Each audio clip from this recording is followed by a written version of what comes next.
क्या आप तैयार हैं एक ऐसी कहानी के लिए जो आपके दिल की धड़कनें तेज कर देगी?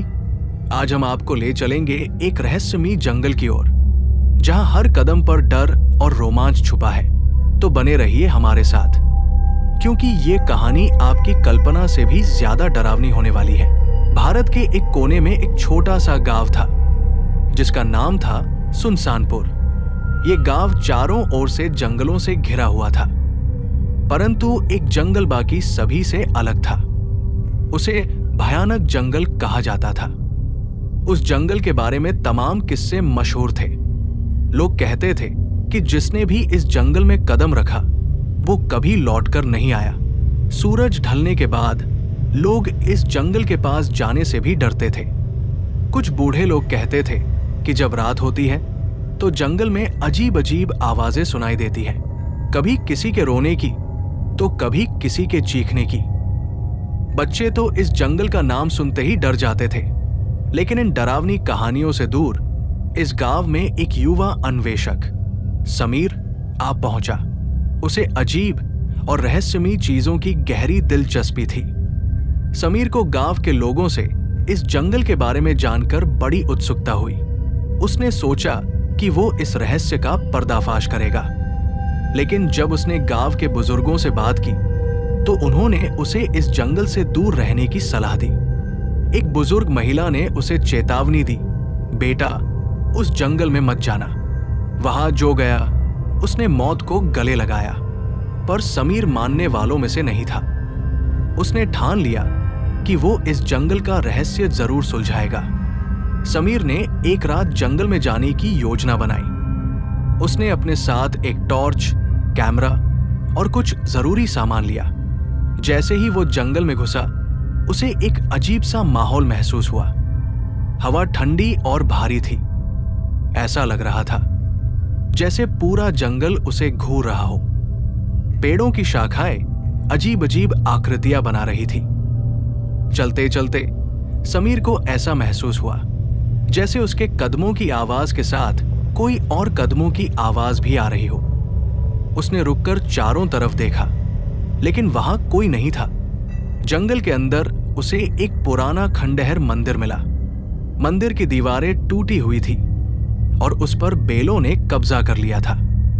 समीर ने जैसे ही मंदिर के दरवाजे पर कदम रखा, उसे अचानक एक जोरदार आवाज सुनाई दी, जैसे किसी ने जोर से उसका नाम पुकारा हो।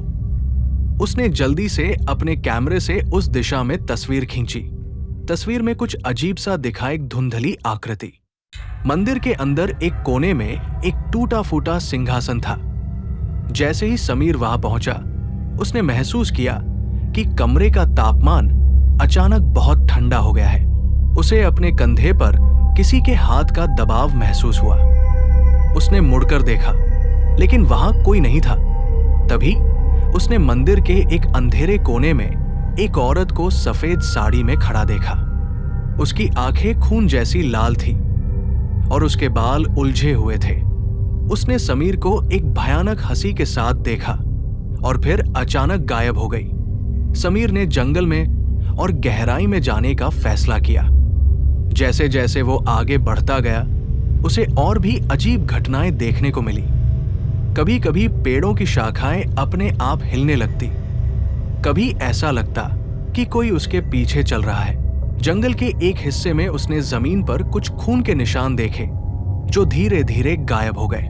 उसने एक जगह देखा कि एक पथरीली मूर्ति से खून टपक रहा था।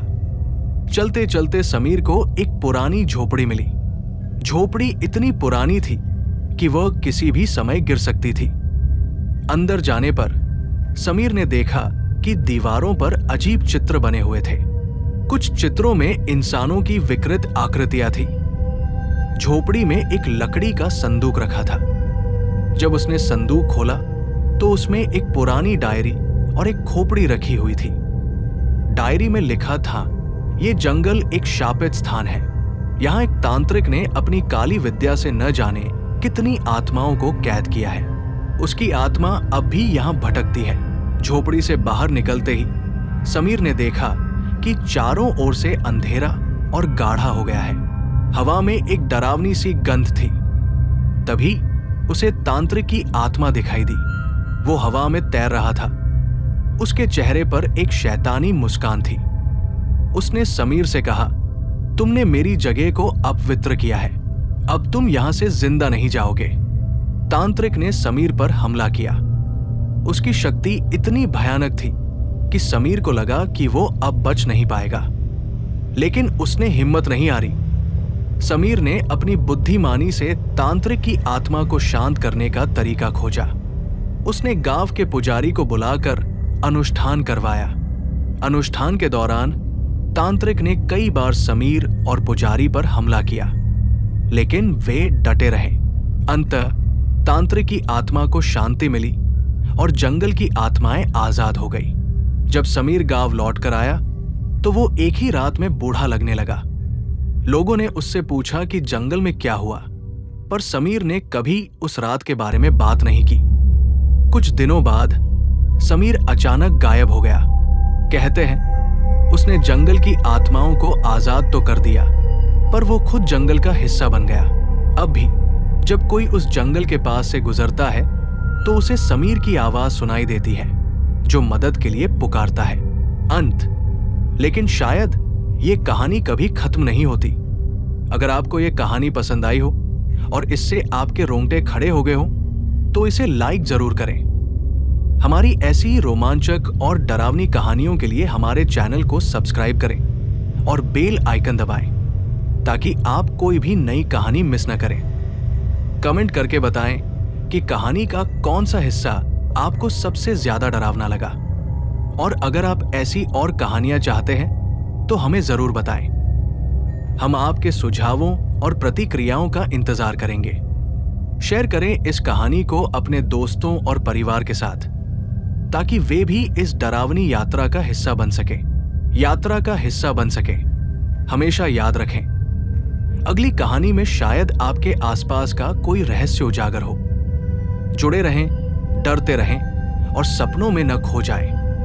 अगली बार मिलते हैं एक और खौफनाक किस्से के साथ।